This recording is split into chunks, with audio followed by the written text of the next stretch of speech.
Bueno, hoy nos honra con su presencia y su charla inicial el decano de nuestra Facultad de Derecho, que es profesor de Derecho Constitucional del Poder en esta facultad y de Derechos y Garantías Constitucionales. Asimismo, es profesor de posgrado en algunos de los posgrados de esta facultad.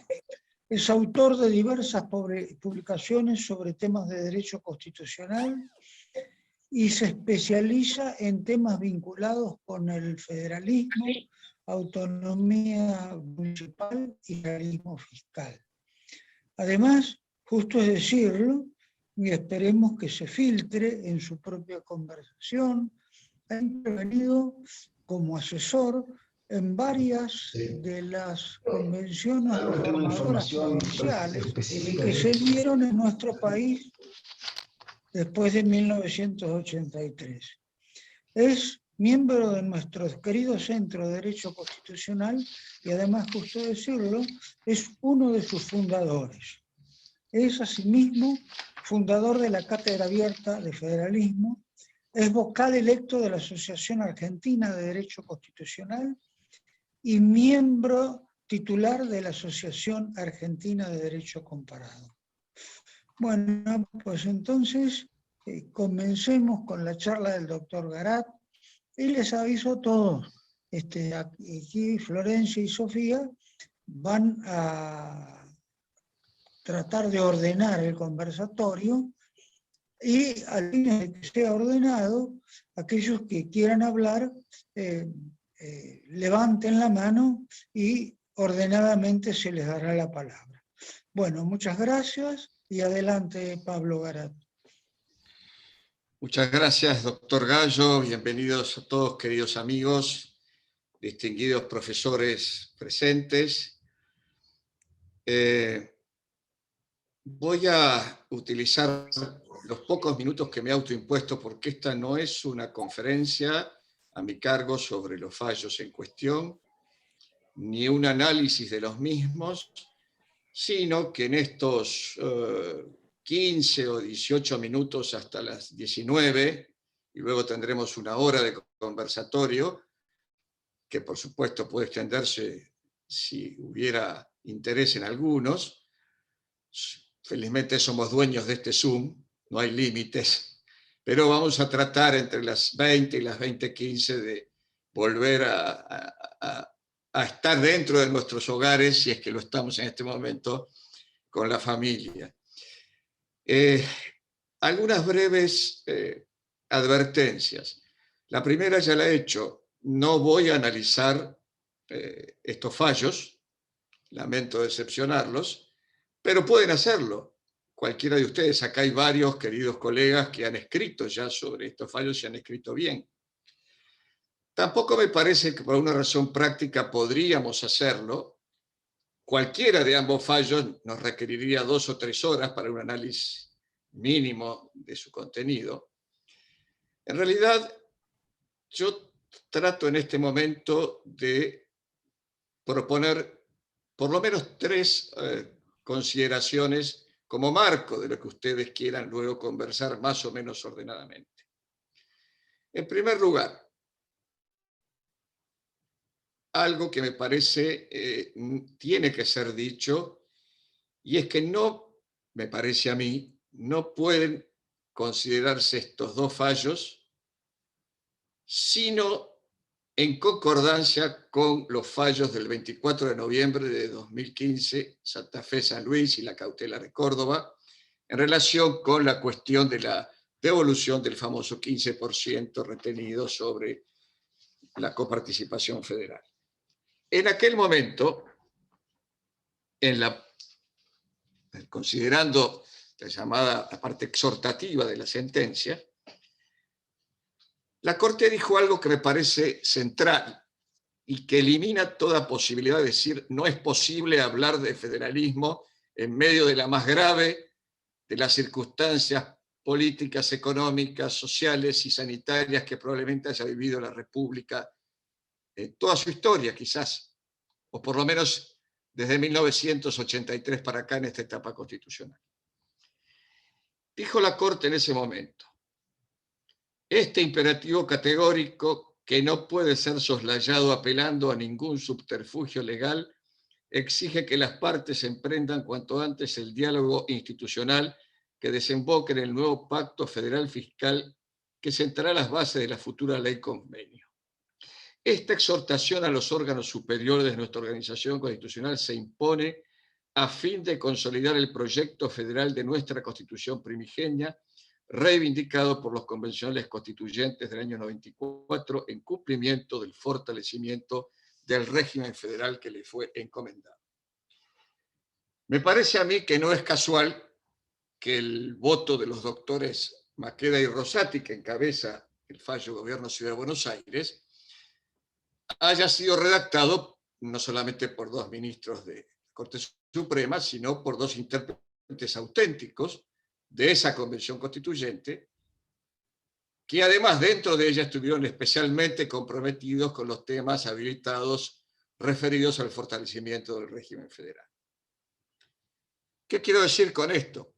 Que más allá de los hechos de ambos fallos que tenemos por delante, en un caso, como se ha divulgado, la cuestión del ejercicio de competencias en materias de educación por parte, eventualmente de salud, por parte de la Ciudad Autónoma de Buenos Aires en relación con el gobierno federal, el Poder Ejecutivo, o en el caso Xi, en relación con la cuestión de la autonomía municipal versus el orden del derecho común, particularmente el derecho laboral, la libertad de comercio, etcétera, etcétera, lo que ustedes ya saben. Me parece a mí que la Corte, en dos integraciones distintas, pero con miembros que concurrieron en ambos casos, tomó una decisión política. Una decisión política de un órgano político de la Constitución. Y en aquel momento lo hizo bajo la forma exhortativa. Ahora adopta otra terminología. Habla de criterios rectores. Yo quiero subrayar esto. No estamos en el caso Gobierno Ciudad de Buenos Aires, y me parece que por derivación en el caso Xi, ante una exhortación en los considerandos pertinentes. Estamos ante la fijación de criterios rectores, y esto es opinable, de los cuales, al menos en esta integración, dudo mucho yo, la mayoría de esta Corte vaya a retornar. El primero de esos criterios rectores es ratificar que el federalismo argentino es un federalismo de concertación. Claro, nunca dudamos de esto.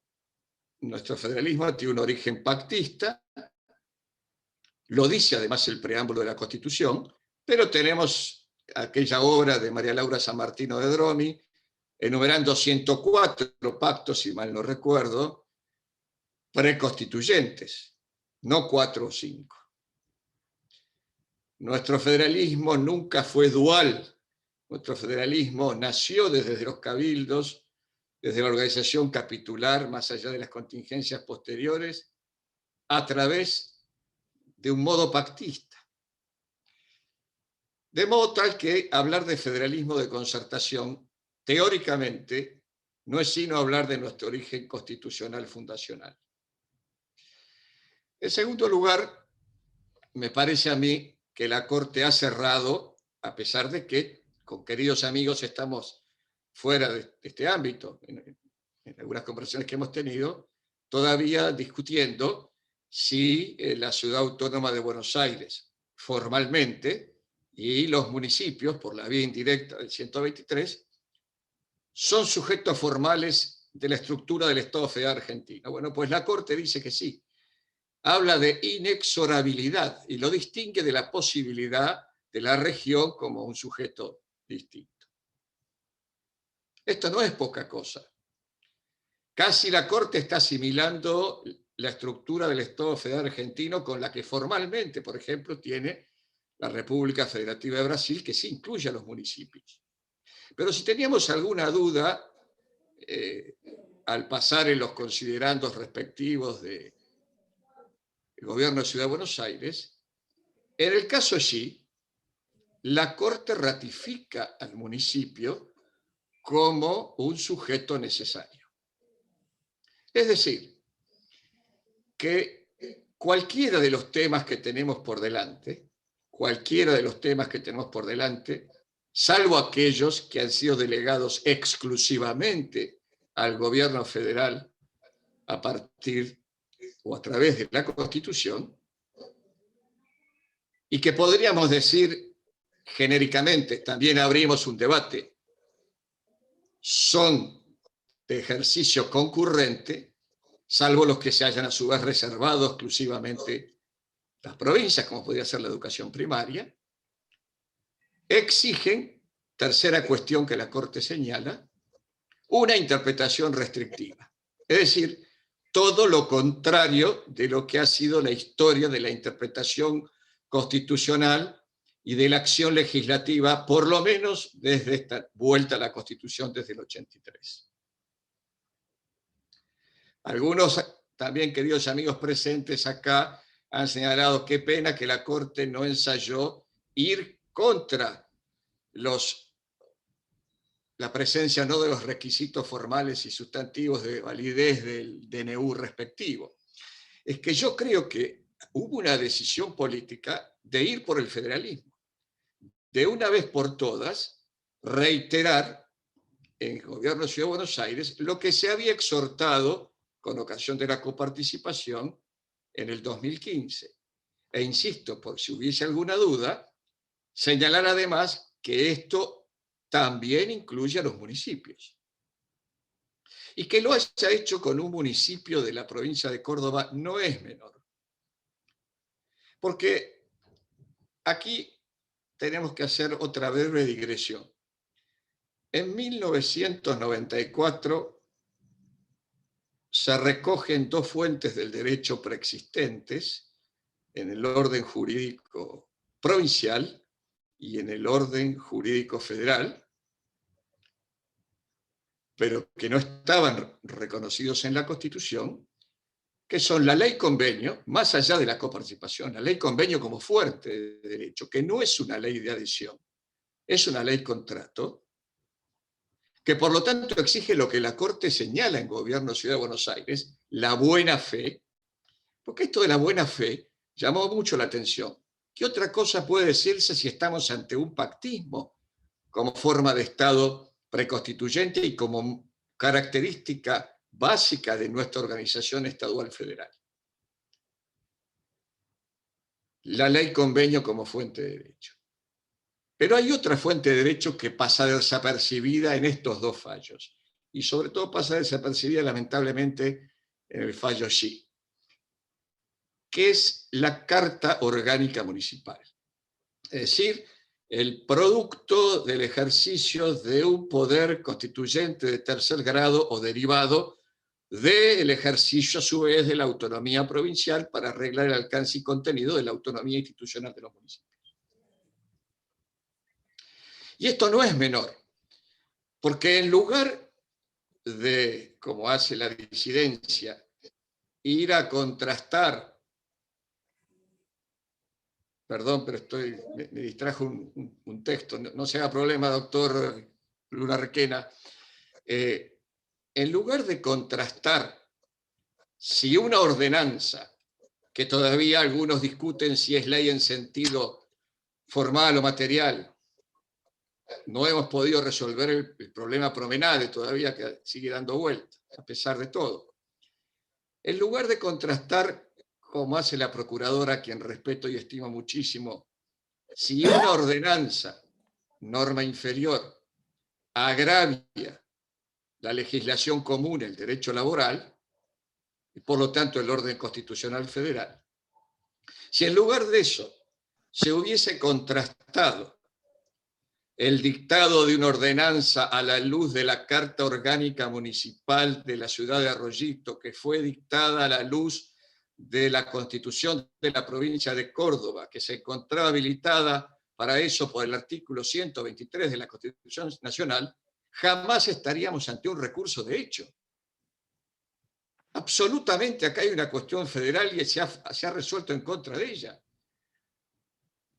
Salvo que sigamos creyendo que vivimos en el mundo de la autarquía municipal, de que la ordenanza no es una ley, de que las cartas orgánicas municipales no son fuente de derecho, que el municipio en realidad es solo aquello que quiera que sean las constituciones provinciales, como en la provincia de Buenos Aires o en Santa Fe o en Mendoza, lamentablemente todavía.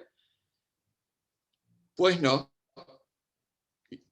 pues no.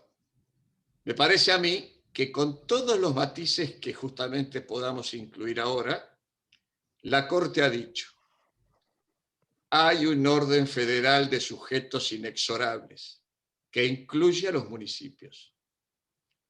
Este orden federal de sujetos inexorables y necesarios se relacionan en lo que, valga la redundancia, Pedro Frías llamaba la relación federal, junto con otros. Y la relación federal no tiene un solo nivel, tiene dos niveles: el del gobierno federal con las provincias y la ciudad autónoma de Buenos Aires, con los matices que se puedan realizar respecto de ella en relación con el origen de sus competencias o poderes, y una relación federal que al mismo tiempo, sin dejar de ser tal, se da o se verifica entre cada provincia y sus municipios y comunas, como en el caso de Córdoba o Santa Fe, o bajo la denominación que al orden local, por debajo de la provincia, quiera darle el ordenamiento jurídico respectivo. Entonces, si estamos de acuerdo en esto, me parece que ha ocurrido en el campo del derecho federal, tal como se lo designaba originalmente y que ahora habría que llamar derecho federal interjurisdiccional, se ha cruzado una raya muy importante. La Corte ha señalado criterios rectores para interpretar las consecuencias de la buena o mala relación federal en los dos niveles de gobierno. O mejor dicho, entre los dos niveles que se dan entre los tres niveles de gobierno. Es más, me adelanto a decir que siendo la región centro-litoral la única región constituida bajo la regla del artículo 124 desde 1994, ha pasado de ser un sujeto posible a un sujeto que no es el AMBA, es la región centro-litoral. Y por hipótesis, esta región centro-litoral podría tener cuestiones internas que resolver, coordinación horizontal, que requerirían la intervención de la Corte en el marco regional de la Constitución del 94, que no es el AMBA. No es lo mismo después del fallo GSBA, Ciudad de Buenos Aires, hablar de las relaciones entre la Ciudad Autónoma de Buenos Aires y la provincia de Buenos Aires, por ejemplo, porque no hay más que el 75.3 en todo caso, que, por ejemplo, hablar de relaciones o conflictos entre Córdoba, Santa Fe y Entre Ríos, o entre dos de estas tres provincias, en el marco del acuerdo formal que han celebrado a la luz del artículo 124. Porque las demás regiones preexistentes a la Constitución del 94 no estarían, salvo interpretación de la Corte, exactamente bajo el mismo esquema institucional. Todo esto aparece más allá del caso. Entonces uno se tiene que preguntar, y me queda un minuto, seguro que me autoimpuse, si no estamos realmente ante una jurisprudencia o ante una doctrina judicial de la Corte que constituye una bisagra en materia del régimen federal. Si podemos después de esto seguir invocando la emergencia, las necesidades del Tesoro Nacional, las necesidades del Tesoro Provincial frente a los municipios, el ejercicio del poder de imposición de cualquier manera contra de los contribuyentes, etcétera, etcétera, etcétera, sin considerar por lo menos, insisto, lo que la Corte ha llamado criterios de interpretación restrictiva. Los poderes delegados al gobierno federal, y particularmente los que puede ejercer, sea vía DNU cuando ello es pertinente, o por delegación legislativa cuando las bases se lo permiten, el Poder Ejecutivo Nacional, deberán ser interpretados restrictivamente. Porque la Corte dice también, no se trata de hacer lo que las provincias o la ciudad quieran. Hay una unidad a preservar y hay intereses del todo, del conjunto, que deben respetarse en el marco de lo que la Constitución ha previsto. Y en este equilibrio de los poderes territoriales expresados constitucionalmente, es que me parece que la Corte ha dado vuelta una página y ha abierto un capítulo nuevo, posiblemente todavía sin concluir. Bueno, esto simplemente es darle el marco a lo que ustedes quieran considerar sobre aspectos en particular de estos fallos, que hay muchos más para señalar, pero los que a mí me ha parecido de relevancia para poner a consideración en este conversatorio. Muchas gracias a todos ustedes. Bueno, buenas tardes a todos. Muchas gracias, doctor Garat, por su exposición, por su disertación. A los que quieran tomar la palabra, les pedimos que vayan levantando la mano y con la doctora Calderone iremos administrando su uso por orden de llegada. Ahí está, tengo el doctor Punte, está levantando la mano. Sí, le cedo la palabra, doctor.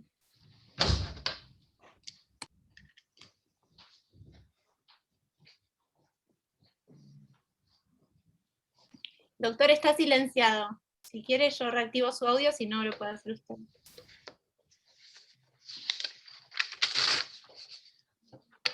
¿Ahora? ¿Se oye? Ahora se escucha bien, sí. Bien. Gracias. Muchas gracias, Pablo. Realmente muy iluminante tu introducción. Yo me quiero referir a otro tema, y es como que si la Corte ha cartado en vido con estos a favor del federalismo, el Congreso está por cantar falta en vido, y para terminar el partido, con una ley unitaria y de superpoderes que se supone que está para ser aprobada mañana, vamos a decir así. Y es la que ya aprobó el Senado. Con su pretexto de emergencia, establecer que los gobernadores son delegados del Poder Central y que deben cumplir unos parámetros que fija el Poder Central para determinar si le restringen las libertades civiles de un modo que ni siquiera se puede hacer bajo el régimen de estado de sitio. Es decir, totalmente de acuerdo en el estructural e institucional de los conceptos vertidos en el fallo del 4 de mayo, pero veo que está muy amenazado por una crisis de Estado, que es la ley que está por publicarse. Yo introduzco este tema en el conversatorio porque creo que es de necesidad y urgencia introducirlo. Nada más, gracias.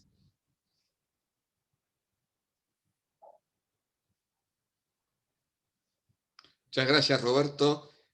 Yo me voy a abstener de opinar, salvo que me pregunten algo directamente, para dar lugar al diálogo entre ustedes, sea sobre un tema planteado como el doctor Punte, u otro que vaya apareciendo, tratando de, como somos, creo que todos profesores, nos vayamos ordenando en algunos temas que podamos concluir parcialmente, al menos en este tiempo que tenemos. Ahí veo al doctor Vítolo que nos pide la palabra. Doctor. Gracias, Sofía. No, muy buena la presentación, Pablo, gracias por el disparador y también coincido con lo que señalaba Roberto recién. Ahora, yo creo, estoy convencido que la Corte ha resuelto como parte de su agenda judicial de poner el federalismo en primera línea y replantear algunos elementos y reforzar las líneas que ya venía creando a futuro, y seguramente vamos a tener fallos en los próximos meses que van a terminar de cerrar esta lógica, ya ayer se hablaba y algunos de los que estamos acá estuvimos inclusive debatiendo algunos aspectos vinculados con las facultades tributarias de los municipios, la discusión acerca de la naturaleza del Tribunal de Alzada del Superior Tribunal de Justicia de la Ciudad de Buenos Aires respecto de las cuestiones de apelación en el derecho no federal. O sea, hay una cantidad de elementos importantes. Ahora bien, yo tengo la sensación de que la Corte en esa lógica está cometiendo, frente a muchas cosas buenas, algunas cosas peligrosas o malas. ¿Por qué? Porque en algún aspecto me da la sensación después del caso Xi, que es un caso que todos esperábamos que iba a discurrir por caminos distintos por donde discurrió, porque todos pensábamos que iba a ir mucho más vinculado en temáticas sobre la libertad, el conflicto entre la libertad religiosa y la práctica religiosa, que fueron de hecho los grandes debates que se dieron en la audiencia pública. Pero me preocupa... El caso Castillo, querías decir, Alfredo. Sí, no, pero en este caso, en el caso sí, en donde la audiencia pública puntualmente tuvo que ver con la discusión sobre la que el cierre del comercio tenía que ver o no con las prácticas religiosas de la gente de Arroyito. Pero puntualmente en esa lógica a mí me preocupa el fallo, sí, porque sobre la base de reflejar que la pequeña comunidad se da su propia organización, me parece que está interfiriendo fuertemente en los principios comunes, ¿no? Porque la definición de abrir o cerrar un comercio un domingo tiene que estar no solamente basado en la potestad, sino también en la razonabilidad de la medida. Y acá la Corte hace prácticamente caso omiso, no se mete en todo el fallo en analizar la razonabilidad de la medida, sino sencillamente la legitimidad democrática del modo de tomar la decisión. Y me parece una forma peligrosa de mirar el federalismo porque puede terminar destruyendo los escenarios de coordinación que deben existir entre el municipio, la provincia y la nación en una materia tan puntual como es la regulación del trabajo, ¿no? Y la libertad de industria y comercio y regulaciones que parecerían que en alguna medida exceden el concepto de razonabilidad. Entonces me preocupa que la idea de generar una agenda federal que me parece necesaria, que me parece importantísima, esté llevando a la Corte a un planteo en donde se olvide que no es todo un problema de legitimación democrática, sino que también hay cuestiones vinculadas con el fondo de las medidas que la Corte no se mete a adoptar.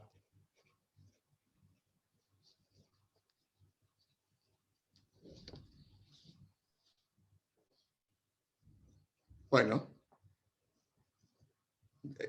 después si hay tiempo yo quiero hacer un comentario al comentario del doctor Vítolo, pero no, seguramente hay otras opiniones.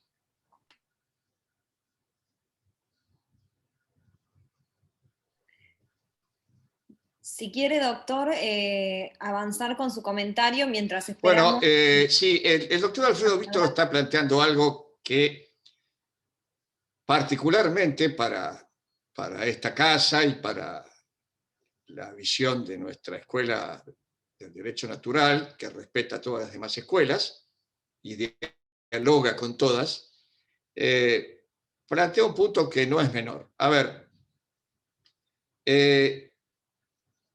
cuando la Corte llega a considerar como fundamento el respeto a la costumbre social, a la opinión de los vecinos, al consenso de los vecinos expresado en las audiencias e incluso en los acuerdos previos a través de las entidades intermedias del comercio y demás que glosan en el expediente,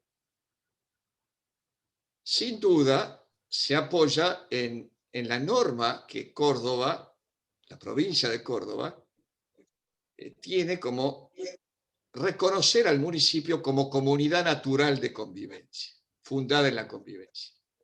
No es lo mismo decir que el municipio es una descentralización administrativa que decir que es una comunidad natural fundada en la convivencia, o como se dice en Tierra del Fuego, una comunidad natural de familias, fundada en la convivencia, en la vecindad, en un territorio determinado. Cuando uno, y nada menos que la Corte, se funda en esto, me parece a mí que está casi yendo hacia el origen del constitucionalismo moderno y el respeto por la diversidad local, que otros países han hecho valer de otras maneras. Ahora, tenemos un problema.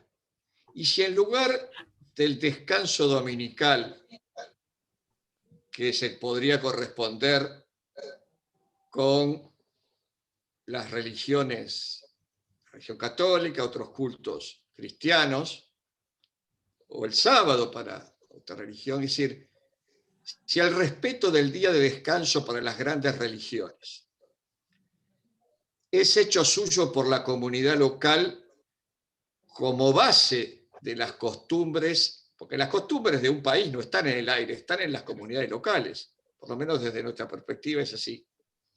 Ahora, ¿qué pasa si en nombre de esto se plantea en otras comunidades, en nuestros municipios, por cambios culturales profundos que se planteen, otras exigencias?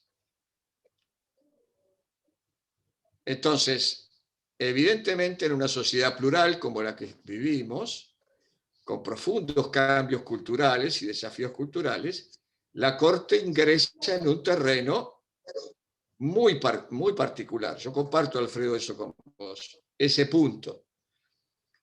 Pero me parece a mí que nosotros tenemos uno de dos caminos.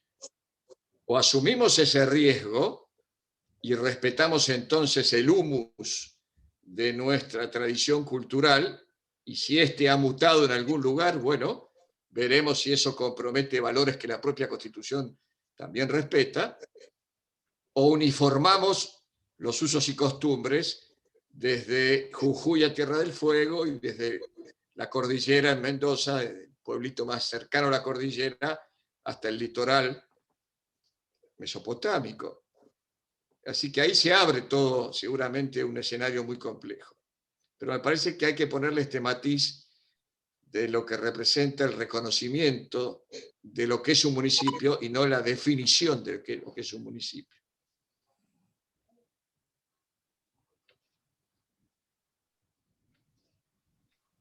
Bien, hay varias más, pero vamos a ir en orden de pedido.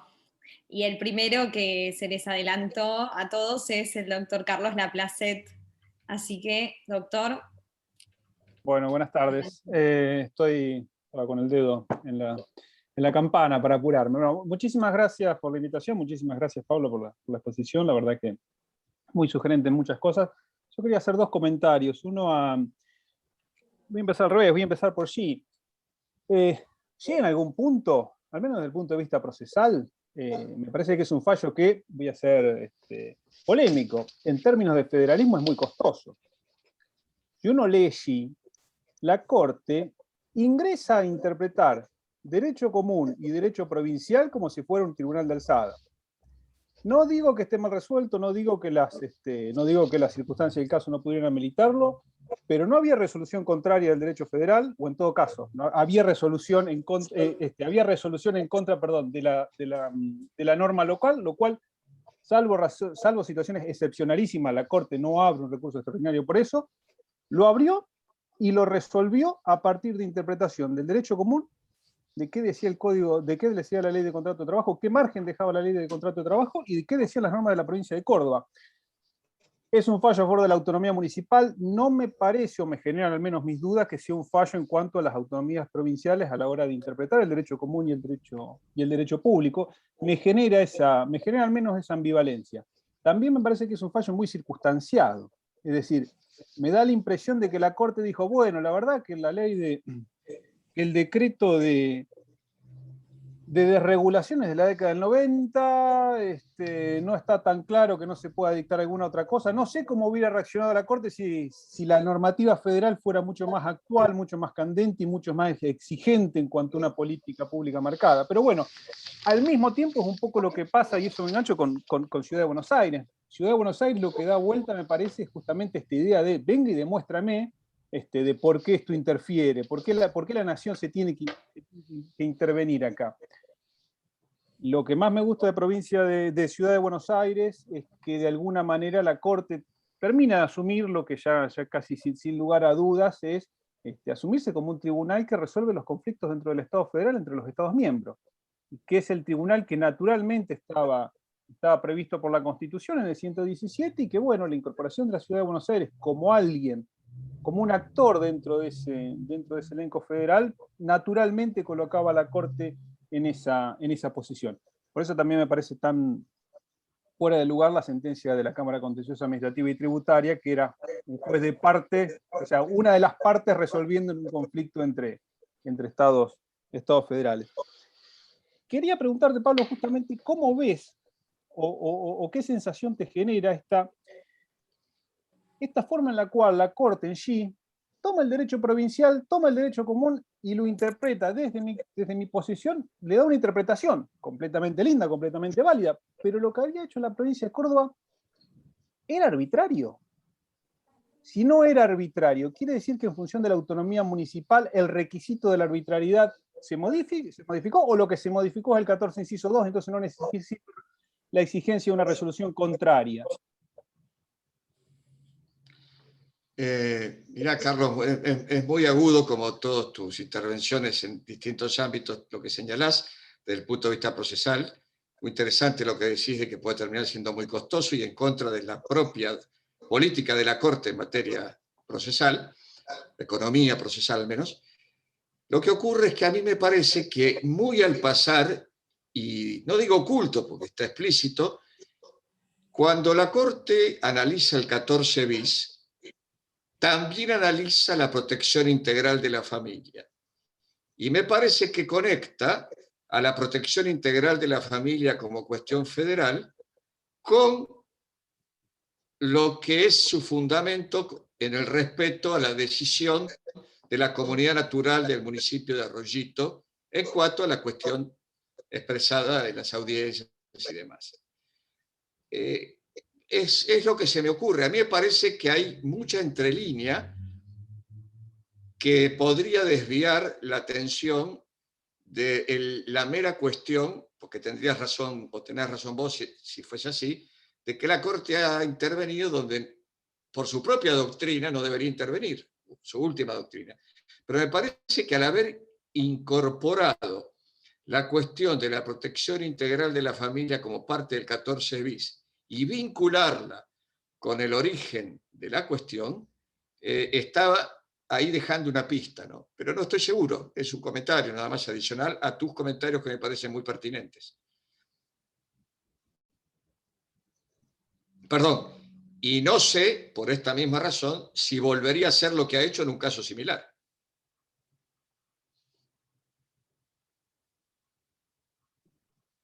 Bueno, a continuación ha pedido la palabra el doctor Aguilar Valdés. Así que, doctor, le cedemos la palabra. Bueno, buenas tardes a todos. Muchísimas gracias por la invitación. Pablo Garat, te agradezco la introducción tan motivante que has dado y también las dos excelentes intervenciones de los colegas. Yo me voy a mí, digamos, yo dejaría de lado un poco el caso de la Ciudad de Buenos Aires por toda la connotación política de caso especial que pone, y sí me gustaría concentrarme más en Xi. Y la verdad que, un poco partiendo y tomando lo que decía Carlos recién, ¿no? Es decir, al voto de la mayoría de los dos ministros, de Rosati y de Maqueda, para mí le sobran 20 páginas. ¿Y por qué? Porque lo que estaba en discusión solamente era si la norma violaba o no el 75.2 de la Constitución. Todo ese enfoque que hace la Corte de carácter políticos, que le hace la Corte, que le hacen solo 2 ministros de la Corte, de 5. De carácter sociológico, llegamos nada más y nada menos que hasta Max Weber, y a partir de allí un festín de derivaciones que se le da de ello.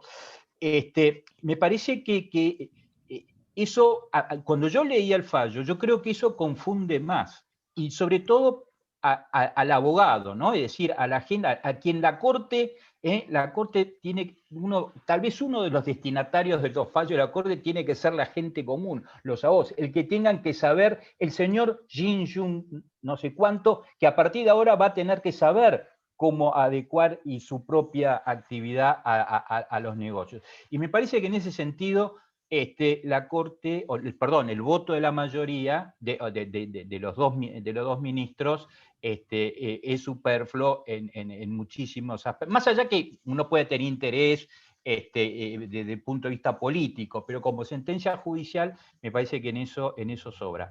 Y después la pregunta que me queda, Pablo, es que en el caso de Jinsu es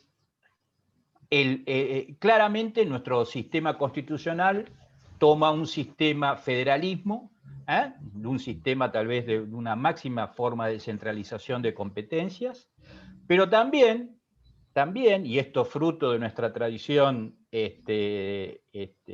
digamos, colonial y virreinal y demás, también tomamos el derecho común, ¿no? Norma que no tiene la Constitución de Estados Unidos. Entonces, y desde el punto de vista como administrativista es algo que nosotros lo vivimos siempre, y es siempre, al final del día, el derecho, cuando se regula en derecho común, siempre se hace o se ha hecho a costa de algún poder de policía que era natural. Porque ese es el precio que se paga por estas dos, o se ha pagado por esta curioso federalismo, federalismo tan especial que tiene nuestra Constitución, ¿no? Entonces la pregunta que yo hago es, bueno, a partir de ahora, ¿cuánto más? Es decir, ¿cuál es el límite? ¿Qué más? Porque yo tengo miedo, tengo miedo que el día de mañana un municipio termine regulando el precio de las locaciones que se hacen dentro de su competencia.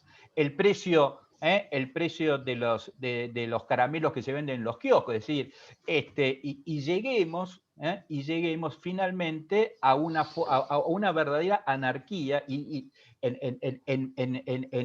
sobre todo en materia de comercio, que requiere en algunos aspectos, como son estos, cierta uniformidad. Eso es un poquito mis pensamientos que quería planteárselos a ustedes. Y muchas gracias. Muchas gracias, Oscar, por tus consideraciones. Creo que había alguien más. Después yo hago un comentario sobre lo tuyo, pero creo que alguien más que pidió la palabra. Doctor, tenemos varios, así que si quiere, avance. No, simplemente, muy breve entonces, simplemente señalar, Oscar, que estamos de nuevo en un tema que nos va a llevar, me parece a mí, muchísimas jornadas académicas, porque lo que ha hecho la Corte no solo es enviar un mensaje a la política, si se puede hablar de política con mayúsculas en nuestro querido país, es decir, ha mandado un mensaje en cuanto al ejercicio del poder político en el Estado federal, sino que me parece que también ha mandado un mensaje a la doctrina, o por lo menos me parece que está en los votos de los doctores Makeda y Rosati, y de alguna manera también en el voto del doctor Lorenzetti. Y ese mensaje es: ha pasado algo acá en el campo del derecho público y el ejercicio del poder de policía requiere otro análisis. La emergencia nos ha contaminado demasiado y quizás ha contaminado la noción misma de poder de policía, que deberíamos revisar.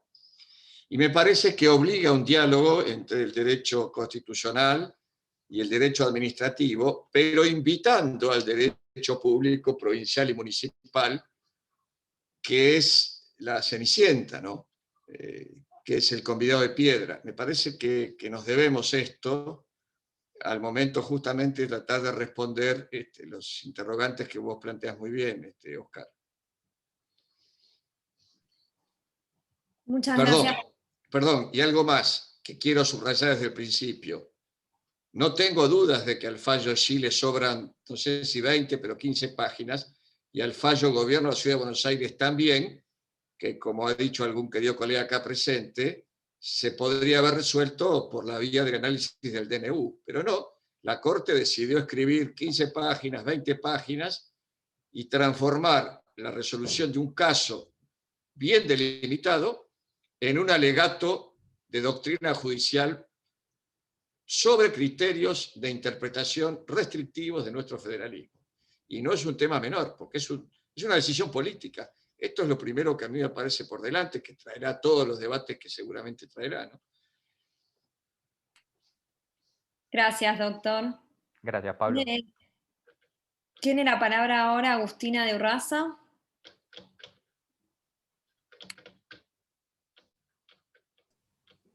Hola, buenas tardes. Bueno, primero quiero agradecer a Sofía que otra vez me invitó a participar de la jornada. La verdad que me da un poco de pudor no solo por el expositor, sino por quienes están participando, con lo cual con mucha timidez voy a decir como digamos los 2 o 3 interrogantes que a mí me generaron estos 2 fallos, que me parece que son, que como dice el doctor Garat, va a llevar mucho tiempo de debate y va a volver a resignificar en muchos ámbitos. Bueno, ya viene pasando, ¿no? Como decíamos, desde el 2015, este diálogo respecto al derecho público provincial y municipal.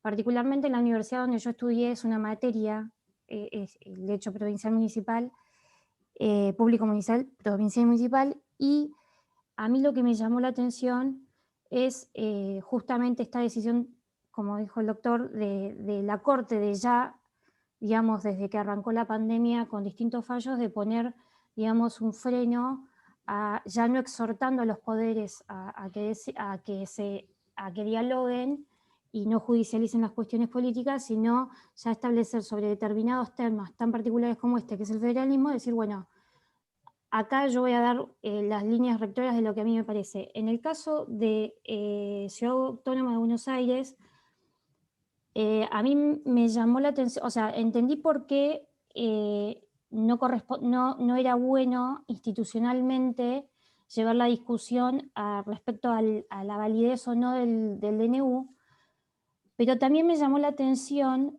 que se hable sobre el artículo 129 de la Constitución Nacional, se lo linkee con el 5 y el 31 como corresponde, pero se omita todo tipo de consideración respecto al artículo 128, y por qué no decir, hacer por lo menos una reflexión indirecta respecto al DNU y lo que decía sobre este artículo 128.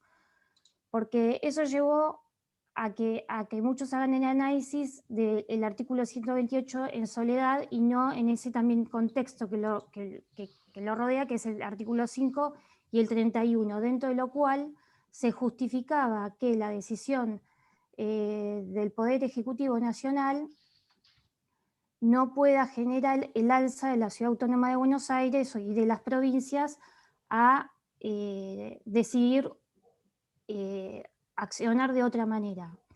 Eso por un lado. Y después la otra pregunta lo que me pasó a mí con el caso G, nosotros en Provincia de Buenos Aires, la Corte de la Provincia de Buenos Aires tiene un caso que es Municipalidad de San Isidro, sobre un planteo de inconstitucionalidad de la ordenanza general, donde ahí el municipio habla sobre sus particularidades respecto a lo que es la regulación del empleo público, del empleado municipal, lo cual la posta y la solución de la Corte de la provincia llevó a que luego esa ordenanza, la ley que estaba vigente de provincia de empleo público se derogue y se dicte una nueva. Esos son como el disparador que a mí me llegó allí y me hizo plantear de cómo esta forma de gobierno está interpelando a otros poderes para que se circunscriba, bueno, no sé cómo cerrar la idea, qué le corresponde a cada uno.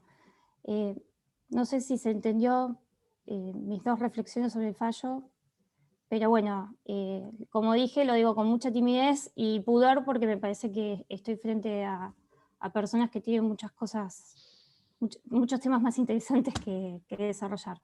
Bueno, esa era mi intervención. Muchas gracias, es muy importante todo lo que usted nos dice. A mí me gustaría preguntarle sobre el primer aspecto que usted señaló, ¿cuál es exactamente, porque hay varios temas allí, el que puntualmente le ha preocupado a usted?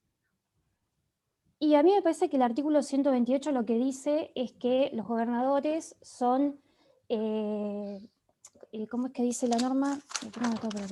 En concreto, lo quiero leer bien, los gobernadores de las provincias son agentes naturales del gobierno federal para hacer cumplir la Constitución y las leyes de la nación.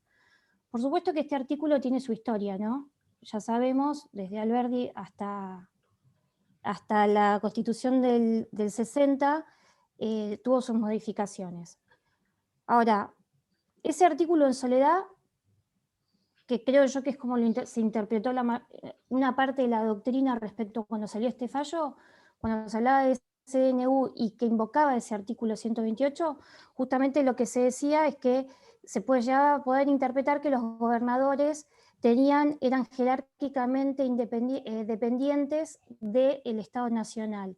Y en realidad ese artículo tiene que leerse, en mi opinión, por el artículo 5 y el 31, que habla uno sobre la supremacía, y el artículo 5, el artículo 1, que habla sobre justamente que las provincias son agentes naturales. Entonces, no me parece que de ahí se desprenden estos dos principios, que son las obligaciones específicas que tienen las provincias de asegurar la supremacía constitucional, y al mismo tiempo que esa obligación conlleva al deber de no bloquear, ni interferir, ni obstaculizar las acciones del Poder Ejecutivo, ni del Congreso, ni del Poder Judicial, sino que tienen que colaborar para que la supremacía de la Constitución, y esto es lo que hablábamos, el federalismo como pacto, como concertación, permita, digamos, la paz al momento. Eso es lo que me generó como inquietud. No sé si me expresé. Está claro, y quise volver sobre eso porque estaba desde el primer momento la inquietud del doctor Punte en la misma dirección, y a mí me parece que no hay otra forma de entender el 128, más allá de su historia y los debates a cada lugar, que siempre y cuando estemos frente a un gobierno federal que actúa estrictamente en el marco de los poderes que le han sido delegados a través de la Constitución. Y que si hay dudas en cuanto al alcance de esos poderes, lo dice ahora la Corte con mucha claridad, la duda debe ser resuelta en torno a una interpretación restrictiva. Es decir, si tenemos dudas en cuanto a si puede o no puede el gobierno federal a través del Congreso, porque habla de una ley, el gobierno de Ciudad de Buenos Aires, el gobierno federal exigir de las provincias determinada conducta, invocando el 128, habrá que ver si lo hace primero dentro de las atribuciones restrictivamente interpretadas que le corresponden. Y segundo, si al hacerlo, segundo criterio de siempre, lo hace razonablemente. Y todavía ahí tenemos que ver si bajo la forma pactista y de buena fe de nuestra organización constitucional, las provincias están obligadas en ese punto a realizar lo que se le pida por parte del Congreso de la Nación. Me parece que aquí, por eso lo determinante es que el principio de razonabilidad tan inasible, tan difuso a veces, tiene ahora un compañero formal en la doctrina de la Corte ratificado, que es el de la interpretación restrictiva de los poderes que le han sido delegados. Por supuesto, eso abre, en la línea que señalaba el doctor Vítolo, en caso de una aplicación análoga en la relación provincia-municipio, a una situación muy compleja de autonomías diversas, de amenaza eventual a la unidad, que es la última ratio en el preámbulo, pero justamente el diálogo federal, la concertación federal, la coordinación federal, es la respuesta que la misma Corte da, ¿no? En fin, yo acá quiero compartir, y termino en este punto, algo que alguna vez señalamos en una conversación en Córdoba, justamente con amigos constitucionalistas. El sistema federal, el régimen federal, el federalismo, exige una muy sofisticada cultura política. Y esto es así. Porque en definitiva es un sistema de libertades concretas, concertadas, y que se respetan recíprocamente. Y es la unidad en la diversidad. Es algo muy sofisticado cuando una sociedad política está muy descompuesta. Pero existe la tentación de resolverlo por la vía del unicato. Y este es el problema. Sí, hago una mención. El decreto hace mención al 128 en el artículo 7, que modifica el decreto 235 de 2021 e incorpora el artículo 27 bis. Ahí es donde se encuentra la fundamentación del artículo 128 en el DNU. Eso lo quería aclarar porque no era algo que se me ocurrió a mí, sino que estaba planteando, y de hecho cuando la Corte de la Provincia de Buenos Aires tuvo que resolver la mal planteada acción declarativa, el mal planteado amparo sobre el tema de la presencialidad en cuanto al DNU de provincia, se hizo referencia al 128. Pero bueno, insisto, coincido con usted en esta cuestión, me resulta muy interesante y voy a seguir esa línea de investigación de lo que dice la Corte de la interpretación restrictiva, porque me parece que por ahí va esta nueva lectura, que como usted dice, abre una bisagra de lo que se venía hablando hasta el momento sobre esta cuestión y cambia, ¿no? Y nos va a llevar a un nuevo sendero de estudio, digamos. Así que, bueno, muchas gracias. Ya no, gracias a usted. Tiempo. Bueno, muchas gracias, doctor y Agustina, por tu intervención. El doctor Punte había levantado la mano, así que le cedemos la palabra. Sí, yo quería...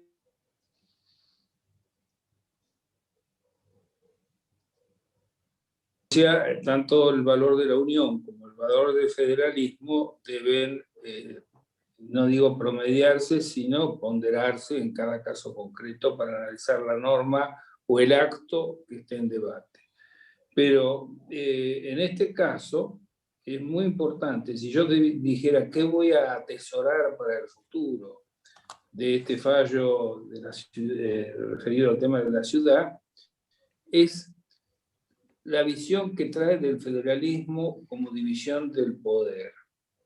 Porque estamos frente a una tendencia al unicato, contraria a la división de poderes, y en consecuencia la visión federalista es un corte muy profundo que divide poderes. Y en consecuencia es muy valioso para el sostén de la República la visión federalista, porque, digamos, divide claramente competencias, poderes. El unicato es todo lo contrario. El unicato es todo desde el centro y confundir, y que no debe haber poder judicial independiente, que no debe haber Congreso independiente, sino que volveríamos a la época no del populismo, sino del absolutismo de Carlos III. Es decir, esto es lo que me parece que es una de las tensiones políticas, pero constitucionales también, que está en juego. Y entonces, por tanto, para mí, este fallo lo más valioso que tiene es que enseña que el poder debe ejercerse en división según competencias, Y esto es precisamente la magia del federalismo. Gracias, disculpe. Gracias, Roberto. Gracias, doctor Punte. Tengo pedida la palabra por Laura Karchenboim, así que ahí puedes habilitar, si no te solicito. Doctora Calderón, también el doctor del Carril creo que después pidió la palabra. Bien, lo anotamos, tengo a varios en esta. Ok, ¿sigo yo? ¿Qué tal? Bueno, buenas tardes. Antes que nada, gracias Sofía por la invitación y una gran alegría estar en este conversatorio, sobre todo en el marco de la Universidad Católica Argentina, ya que soy egresada de la universidad, así que es volver a mi casa, así que muy, muy contenta. Por un lado quería hacer una reflexión, yo quería referirme solamente al fallo del gobierno de la ciudad, y por el otro lado tengo una consulta al doctor Garat para conocer su opinión. Por un lado, en realidad, mi reflexión va un poco en línea con la introducción que usted hizo, con la cual estoy más que de acuerdo respecto a esta función o este rol de la Corte en materia de federalismo, y que yo incluso la vengo notando con la composición, ni siquiera, no solamente con la composición actual, sino con composiciones anteriores, desde el fallo Anadón, en donde empieza la Corte a explicar sus funciones de trascendencia que tiene que tener en otro tipo de cuestiones para declarar la inconstitucionalidad del recurso ordinario, y por ejemplo en materia de lo que es respecto a la autonomía municipal del artículo 123, usa una terminología que habla de darle operatividad a la norma, y por eso justifica su intervención en fallos como Ponce o San Luis, o en algunos casos de coparticipación provincial y municipal, como Intendente de Municipalidad Capital, de La Rioja o de La Banda. Y luego lo vamos viendo también en otros casos, como por ejemplo Telefónica Móviles con Municipalidad de General Güemes, en donde la Corte se autodenomina como guardiana del sistema federal y de los sujetos que la componen. Usted había hablado de la exhortación en los casos de coparticipación, en el caso de Santa Fe contra el Estado Nacional, el año pasado, en el caso APM Las Colonias contra Municipalidad de Santa Fe, en realidad contra el Ministerio del Trabajo, pero hay una nueva exhortación de la Corte para que Santa Fe modifique su constitución porque sus municipios no tienen autonomía plena. Entonces, en este caso, el fallo de la ciudad, si bien claramente es político por todo el tema de que tenía que ver de educación y salubridad y en el contexto pandémico, creo que el hecho de cómo se repasó todos los conceptos de federalismo, el principio de buena fe federal, lealtad federal, creo que de alguna forma vuelve a reiterar todo lo que ya venía sosteniendo en distintos casos, y creo que después tendríamos que ver qué va a pasar en el caso de coparticipación con el decreto 735 que hizo el gobierno de la ciudad. Eso por un lado. Respecto a la consulta puntual que tenía, respecto a la ciudad autónoma como aforada a la competencia originaria de la Corte, está claro que advertimos que la ciudad no aparece nombrada en todos los artículos en donde las provincias están expresamente mencionadas de la Constitución.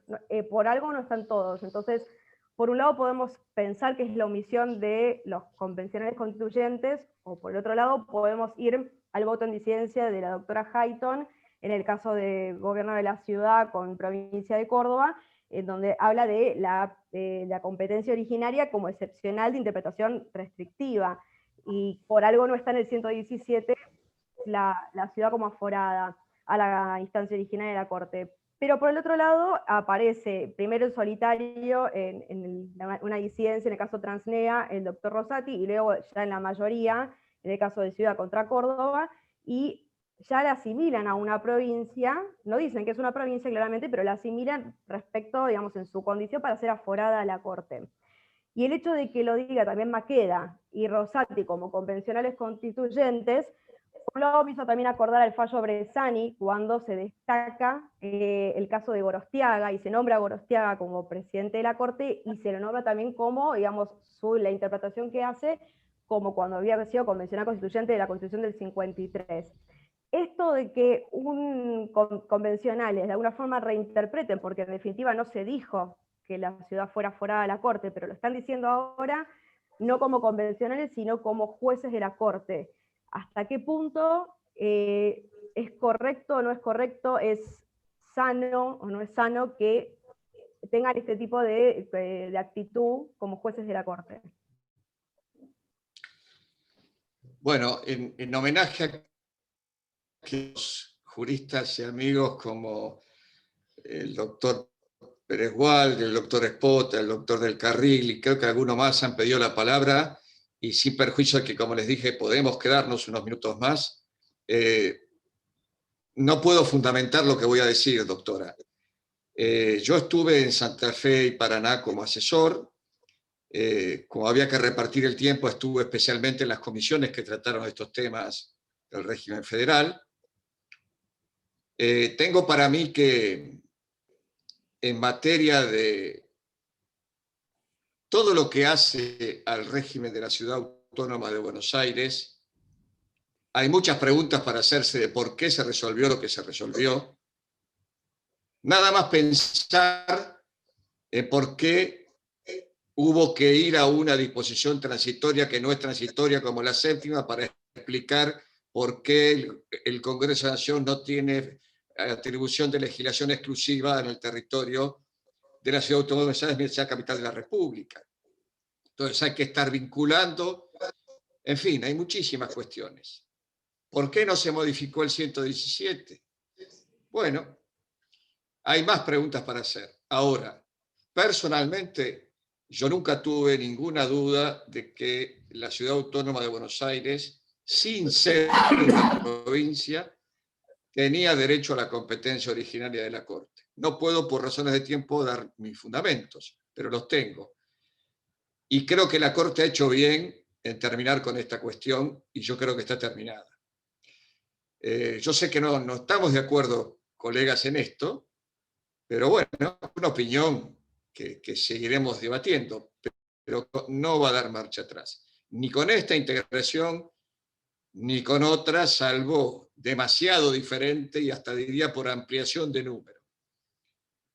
Pero bueno. Gracias, doctor. A usted, doctora, muy interesante, además su aporte en el primer punto. Gracias. Bueno, por orden de pedido de palabra, le corresponde al doctor Pérez Gualde. Hola a todos. ¿Se me oye bien? Sí. Sí, Alejandro, muy bien. Bueno. Gracias por estar presente. No voy a enumerar a todos los amigos que veo acá, como Orlando, como a Roberto Punte, a Alberto Espota, Pedro. Bueno, no sigo porque se me va a hacer largo. Oscar. Yo diría una primera cosa. Mi primera reacción fue, dije, nos perdimos la oportunidad de terminar con este uso, este abuso que tenemos hoy del decreto de necesidad y urgencia, donde tenemos 200 DNU contra 67 leyes de un Congreso funcionando, o sea, eliminando el requisito esencial que habilita el dictado de los DNU. Dije, pucha, la Corte tuvo la pelota ahí y no la pateó. Después entendí por qué, y entonces me parece muy bien que no se haya metido en ese tema la Corte. ¿Por qué? Porque nuestro problema más grave hoy es la temática federal, porque es la que está traicionando y afectando severamente la racionalidad de las decisiones que se toman. Por eso, la razonabilidad de las decisiones tomadas en el marco de la relación Ciudad Autónoma-Provincia de Buenos Aires no son las mismas que en el resto del país, en el resto de las provincias. O sea, esa afirmación de que no pueden haber 24 estrategias para una misma pandemia, yo le digo lo contrario. No puede haber una sola estrategia para 24 provincias distintas, con distintas realidades. De ahí que creo entonces haber planteado la decisión federal, sea que fuera DNU o ley o decreto delegado, que también está siendo mal utilizado, me parece bueno porque de algún modo el mensaje es, mire, ni aún por ley, porque la Corte está adivinando que se venía esta ley de superdelegación que ya está entrando en el Congreso en este momento, donde de alguna manera Es más, van a fijar parámetros que van a poder modificar los empleados de menor jerarquía del sistema de sanidad nacional. Así que, francamente, creo que la Corte acierta cuando focaliza el tema ahí. ¿Dónde veo sí a lo mejor algo que sí se pierde una oportunidad? Recién, Pablo, vos mencionaste los fallos San Luis y Santa Fe del año 2015, que fueron muy importantes. Fue la última vez que integró en una temática de esta naturaleza FIGHT y nos dejó el mensaje en los últimos considerandos acerca del rol político fundamental que tiene la Corte Suprema, sobre el cual escribió tanto Alberto Antonio Espota, papá, que es esa función política no jurisdiccional de dirimir los conflictos entre los sujetos federales. Acá alguien podrá fundar formalmente si la ciudad autónoma es o no, está mencionada entre las del 117. Señores, lo que no cabe ninguna duda es que es un sujeto federal del 127, la ciudad autónoma de Buenos Aires. Entonces, ahí no hay ninguna discusión porque ahí vamos todos metidos como sujetos del sistema federal y donde debe operar la Corte con mayor holgura, con más tranquilidad, desde el punto de vista político que le ha asignado la Constitución de dirimir estos conflictos. Por eso me preocupa que a las provincias nos tome como parte. Hay un fallo del jueves pasado de provincia de San Luis contra Estado Nacional, donde están involucradas, para colmo, en el río del Desaguadero, donde hay 4 provincias más metidas en el mismo problema.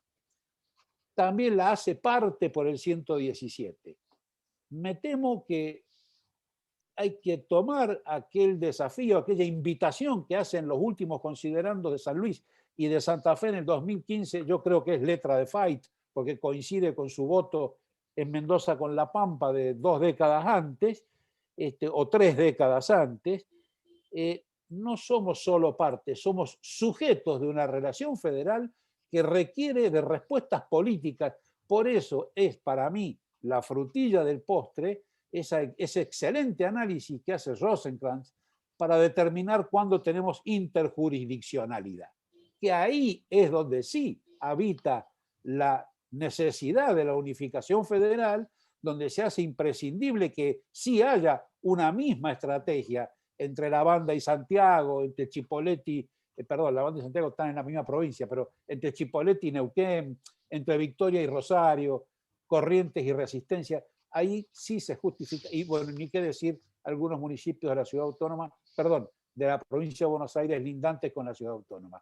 Ahí tiene que venir la respuesta política de la Corte. Por eso al fallo me parece muy sano, fortalecedor del federalismo y de gran precisión para el tema de la interjurisdiccionalidad, que debe ser interpretado con restricción, pero con política integral, integradora de federalismo de concertación. He dicho. Muchas gracias. Muchas gracias, Alejandro. Gran aporte. Gracias, doctor Pérez Walde, además por su presencia. Le cedemos entonces la palabra al doctor Alberto Espota. ¿Qué tal? Buenas tardes. Felicito al orador, saludo a todos los amigos, una alegría hacerme presente con ustedes después de tanto tiempo. Voy a ser sumamente breve y por demás escueto, atento a la hora, pero quiero compartir con ustedes una consideración que tal vez exceda y concrece lo que venimos conversando, que es el tópico jurídico a propósito de estos 2 presentes judiciales. ¿Por qué? Porque hay que evitar, primero, antes que nada, caer en la inclinación natural, en la inercia de reducir el derecho constitucional al caso. El derecho constitucional es mucho más que el caso y de hecho lo trasciende.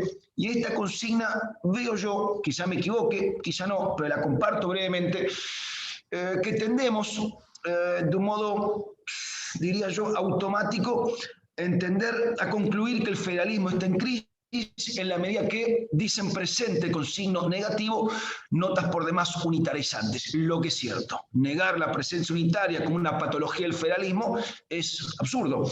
Pero yo veo también que es una cuestión que peca por exceso, y aquí hay un ejemplo, pero también peca por defecto, porque veo que hay un uso no constitucional de las autonomías provinciales y municipales, que también contribuye a vaciar de contenido al federalismo argentino. Es decir, nuestro federalismo, y con esto termino, advierto yo, que está en crisis no solo por estas patologías de corte unitarizante, sino que por un uso desmedido y de corte inconstitucional, obviamente, en el que incurren, casuísticamente hablando, provincias y municipios, al extrovertirse de su ámbito natural de competencias. ¿Qué quiero decir? Que tenemos muchas notas de tinte unitario y otras tantas de tinte confederal, que son de hecho cuestiones de carácter inconstitucional, pero que vacían en definitiva el federalismo tanto por exceso cuanto por defecto. Muchísimas gracias.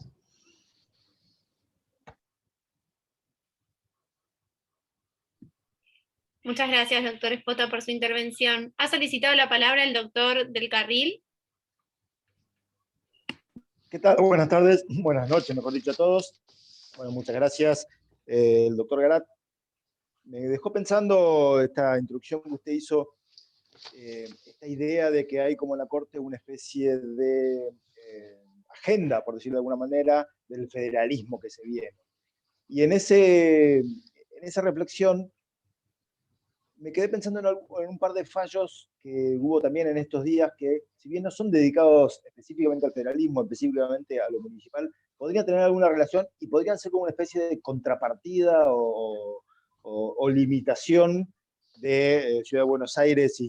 Sí, justo lo que decía el doctor Espota tiene un poco en relación con esto.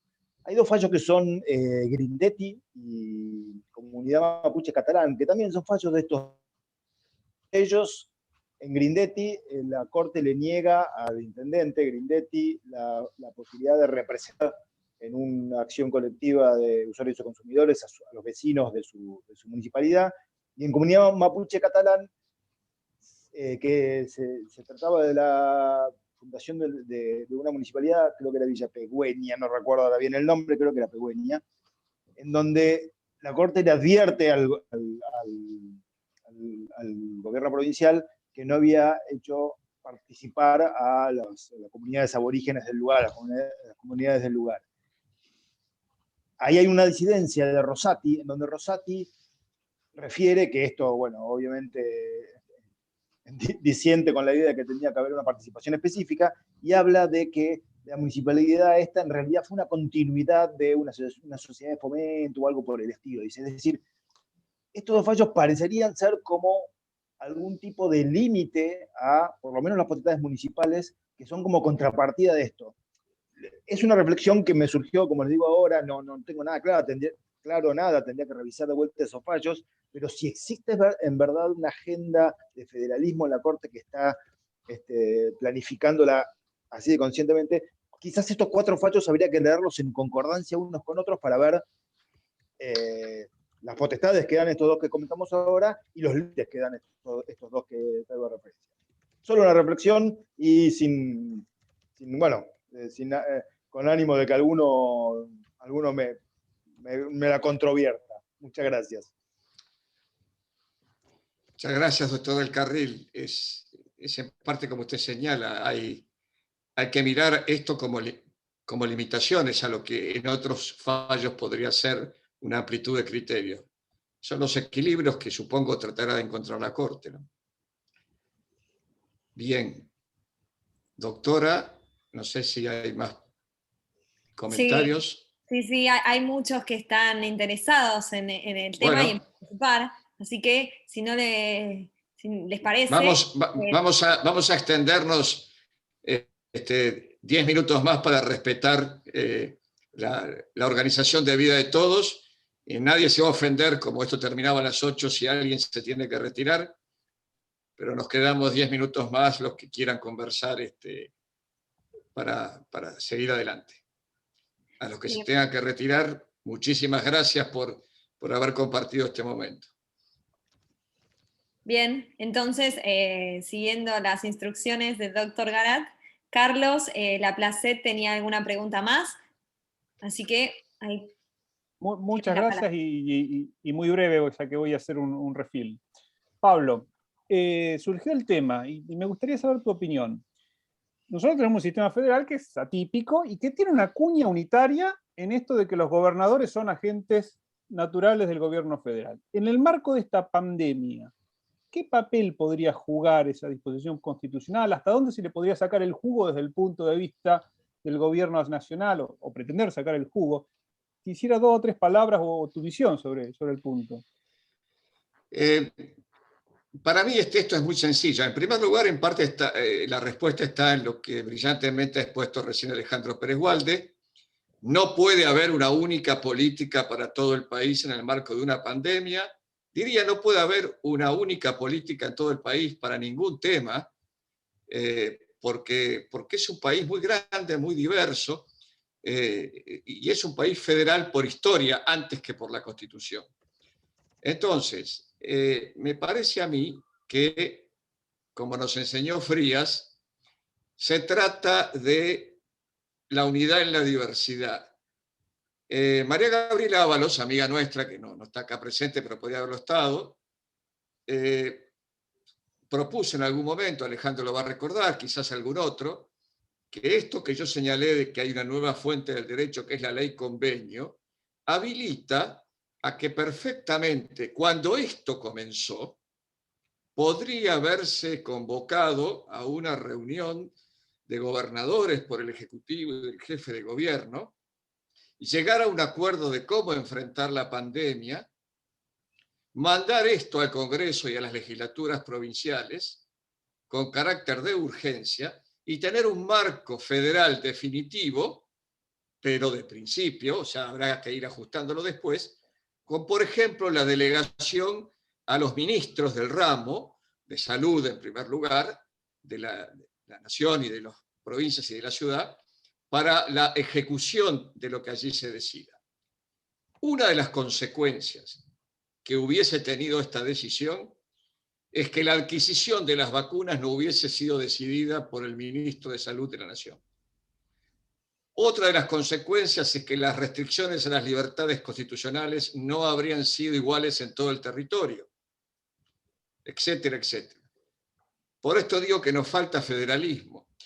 Y no quiero que se entienda mal porque Alberto Espota puso alguna pica en Flandes. Efectivamente no somos una confederación, somos un Estado federal, pero tampoco somos España en el sentido de que hay descentralización por voluntad de las Cortes. Acá no hay descentralización, acá hay federalismo, que es algo que se le puede parecer, pero no es lo mismo. Y me parece que lo que nos falta es más leyes convenio, más decisiones conjuntas, más agencias federales de coordinación y menos DNU, menos ministerios, menos decisión del Poder Ejecutivo Nacional. Eso es en lo que creo y en lo que pienso. Y evidentemente esto es más político que constitucional, pero bueno, o se hace o no se hace y seguiremos en donde estamos, me parece, no sé. Creo mucho, insisto, Carlos, en esta nueva fuente del derecho que no estamos utilizando, que es la ley convenio, que no tiene por qué necesariamente ser solo una ley convenio de coparticipación, que no sé si alguna vez tendremos. Muchas gracias, doctor. El doctor Covielo había pedido la palabra, así que se la cedemos. Muchas gracias. Buenas noches a todos los amigos que aquí están presentes, de acá de Buenos Aires y de las provincias. Muy queridos amigos. Simplemente lo mío es una reflexión a lo que dijo el doctor Garat. Pablo, fiel a su posición siempre constante, aparte un municipalista nato, que mucho me enseñó cuando yo vivía en Comodoro Rivadavia, cuando uno vive lo que es el municipio, la esencia democrática republicana que es el municipio. Pero acá lo que él decía, es necesaria el trabajo conjunto de constitucionalistas, municipalistas y administrativistas. Y ahora asumo la responsabilidad como por el lado de los administrativistas, que muchas veces los administrativistas, acá estamos algunos, está mi querido amigo Alejandro, Oscar Aguilar Valdés, que a veces nos hemos olvidado del federalismo y del municipalismo. Siempre hablamos, siempre con la idea quizá muy francesa, muy napoleónica, de un gobierno central que lo maneja todo. Y nos hemos olvidado de las provincias y nos hemos olvidado de los municipios. Dígame, ¿cuántos municipios en la provincia de Buenos Aires, los municipios son autónomos? No, no. O sea, nos acordamos de Ribademar y después se olvidó todo el mundo. Entonces, acá hay un desconocimiento total, que a veces creo que los administrativistas debemos también involucrarnos en esto, porque hay competencias que son propias de los municipios que hay que defender. Bueno, insisto con esto y quiero asumir un poco la responsabilidad, y muchas veces la responsabilidad misma de la Corte Suprema, porque la Corte Suprema, en muchos fallos, lo que hizo fue aumentar el centralismo porteño. Se ha olvidado de las provincias. Por eso yo creo que en muchas de estas cosas la Corte ha sido culpable. Lo que se decía en la Constitución lo ha negado la Corte. Era más siempre favorable, hasta con una cautelar, a amparar a la nación que a amparar una provincia. Acá hay muchas culpas concurrentes, pero por otro lado también está de por medio el egoísmo del político. El político lo único que le importa es, el político de una provincia, gobernador, intendente, estar bien con el poder central, porque es el que le da plata. Lo demás no le importa, no le interesa, y muchas veces son los mismos, hay autoridades políticas provinciales que se olvidan de todo esto. Lo importante es el momento, la coyuntura. Bueno, esa es una breve reflexión que les quise dar. Muchas gracias. Muchas gracias, Pedro. Gracias, doctor Covielo, qué bueno verlo además. Estoy vivo todavía, ¿eh? Vivo y muy bien se te ve.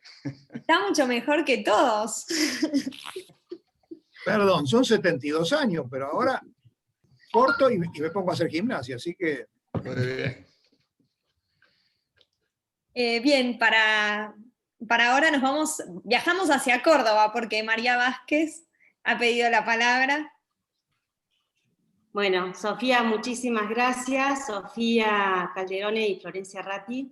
Tanto escuchar mencionar a Pedro J. Frías, y bueno, ver gente tan querida como Álvaro Luna Requena, Oscar Aguilar Valdés, Pedro Covielo. Bueno, es un gusto estar acá.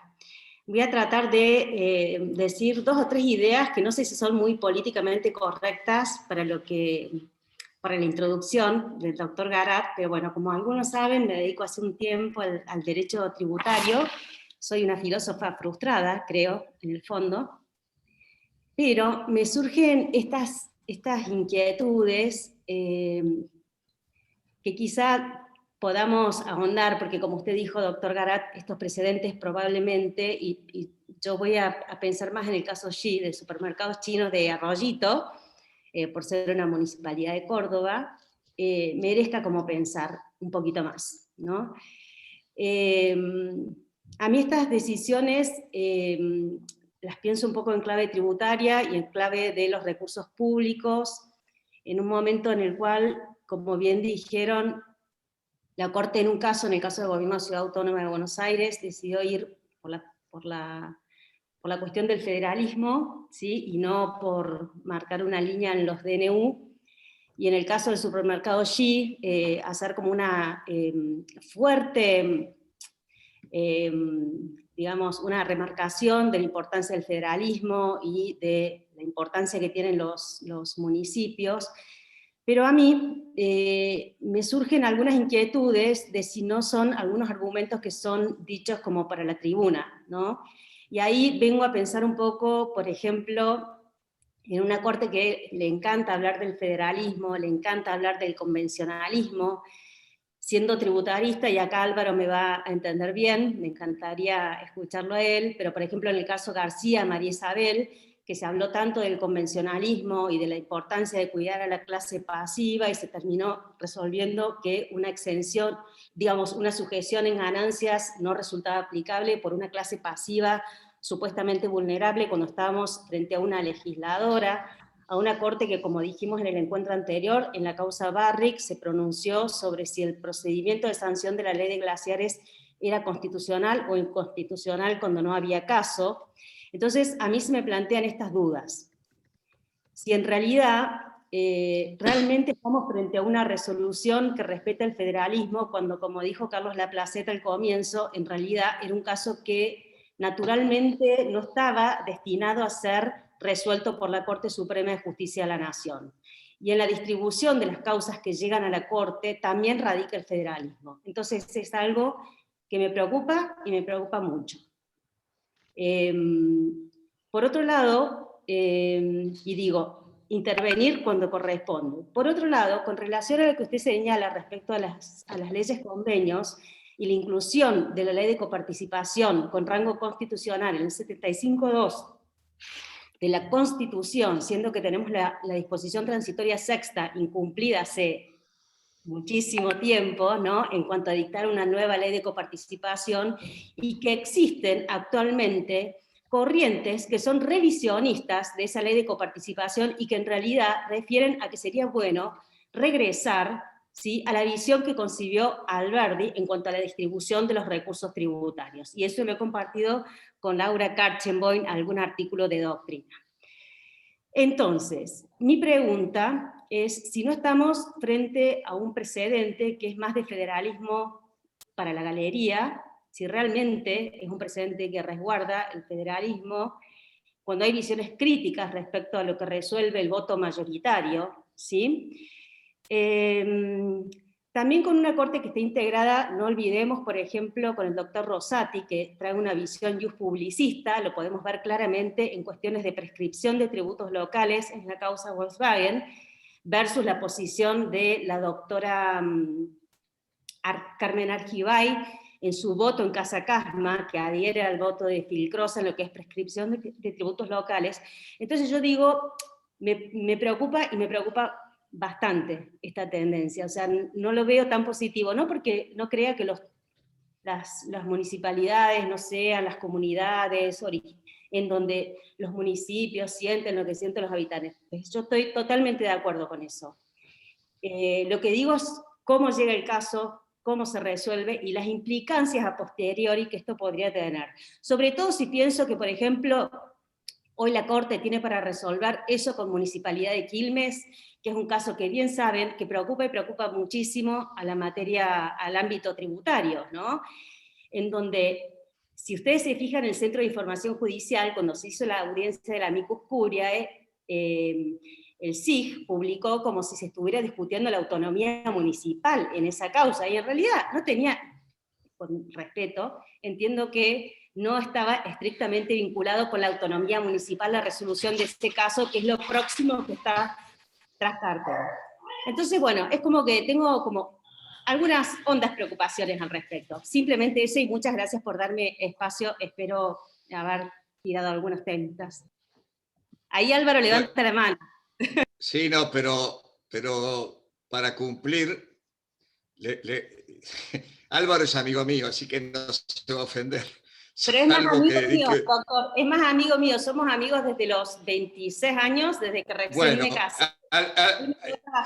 Yo tengo que decir algo para cerrar que tiene que ver con lo que acaba de decir la doctora, pero Álvaro, adelante, y después nos vamos a despedir.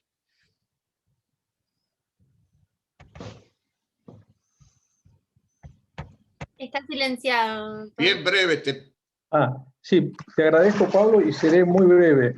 Yo comparto un poco la pica en Flandes que clavó el doctor Espota y la preocupación que manifiesta María Vázquez, sobre todo por lidiar con el derecho constitucional tributario desde el lado del contribuyente, ¿no? Y quiero poner como ejemplo, como podría ser por el lugar o por el ejercicio de la profesión que hago. Hasta el año 2009, y desde el año 2001 al 2009, la Corte Suprema había interpretado que la ley de coparticipación había sido constitucionalizada por el artículo 75, inciso 2, en función de lo cual decidió que toda controversia exclusivamente asentada sobre esta ley era de competencia federal. En ese casi diseño, puedo dar fe, porque intervienen innumerables casos, de que enorme cantidad de abusos de municipios, y yo puedo decir, me voy a focalizar en los municipios de Córdoba, en particular, porque fue una moda de cobrar unas tasas sin local, ante la falta de respuesta o lentitud de la justicia provincial, los jueces federales y la Corte Federal dieron respuesta y protegieron el sistema de coparticipación. Que quiero aclarar, proteger al sistema de coparticipación y poner en caja a un municipio no es proteger al Estado Nacional, es proteger a todos los municipios del país y a todas las provincias del país. Porque un municipio que recauda a la compañía Juan Pérez 10 millones de pesos donde no puede, la compañía Juan Pérez, quiero explicar, que lo deduce de impuesto a las ganancias y paga 3,5 millones menos de impuesto a las ganancias al Estado Nacional, y esos 3,5 millones estaban destinados a distribuirse entre las provincias y entre los municipios de todo el país. Con lo cual, cuando un municipio viola el régimen de coparticipación federal, quebranta el tan remanido principio de solidaridad fiscal que se habla tanto en este tema. Entonces, en el 2009 la Corte cambió esa doctrina en la causa Papel Misionero y en un fallo dogmático y totalmente sin ningún sustento, dijo que volvía a la doctrina previa a la Constitución del 94, que a partir de ahora toda cuestión sobre la ley de coparticipación se considera naturaleza mixta y debe ir primero a la justicia provincial y después a la justicia federal. Bien, y con esto concluyo. En el mismo año 2009 que la Corte hizo esto, la Corte dictó sentencia de fondo en una causa que fue Laboratorios Raffo contra la Municipalidad de Córdoba. La Municipalidad de Córdoba le cobraba a este laboratorio una tasa, a pesar de que no tenía local, con lo cual no solo agredía el patrimonio de esta compañía, sino que despojaba de una masa de coparticipación a las provincias y a las demás municipalidades del resto del país. ¿Qué pasó? Año 2021. 12 años han transcurrido, nunca más pudimos ir a la justicia federal en busca de tutela judicial efectiva, estamos litigando en la justicia provincial, Laboratorios Raffo hoy sigue teniendo que pagar este tributo a pesar de haber tenido una sentencia de la Corte en su favor, porque la municipalidad se lo cobra en forma coactiva por un régimen totalmente espurio de retención en la fuente. Entonces, el federalismo, es un sistema más, o sea, de hecho hay 25 países en el mundo que son federales, y no es que creo que todo el resto sean unicatos tiránicos, digamos, puede funcionar bien o mal cualquier sistema según la seriedad institucional con que se lo implemente. Y a mí me parece que como funciona ahora, no está funcionando seriamente, lo que cuento no demuestra para nada que sea serio, nadie repara que la Municipalidad de Córdoba está estafando al resto de las municipalidades del país, y no hay justicia que le ponga el cascabel al gato, a pesar de que la Corte hace 12 años declaró inconstitucional el tributo. Y esto se los cuento porque lo vi de primera mano. Entonces, nada, a mí fallos como estos que comentamos pueden tener su razonabilidad en otro ámbito, pero vienen con un contenido que en materia tributaria me preocupan mucho, y sobre todo pensando más allá de las fronteras argentinas, en un mundo globalista, donde vienen a agredirnos con temas como el aborto, como las políticas de género, y lo que se necesita para enfrentar todo eso es unidad nacional y no un Estado o una república, y en cierta forma anarquizada o pauperizada por fuerzas centrífugas. Me parece que el federalismo debería funcionar de otro modo y no está funcionando, y en parte la Corte es la primera responsable por haber clausurado la competencia federal en materia de coparticipación. Es un fallo que debe ser revocado. Bueno, eso es lo que quería decir. Bueno, es muy interesante que la doctora Vázquez y el doctor Requena, en el momento en que debemos irnos, han puesto esto picante. De modo tal que si no están en desacuerdo los doctores Punte y Gallo, deberíamos comprometernos a hacer una sesión exclusivamente sobre el sistema fiscal federal. Yo personalmente, como asesor jurídico de la Comisión Federal de Impuestos desde el año 97, creo que tengo bastante para decir, pero no voy a ser el expositor.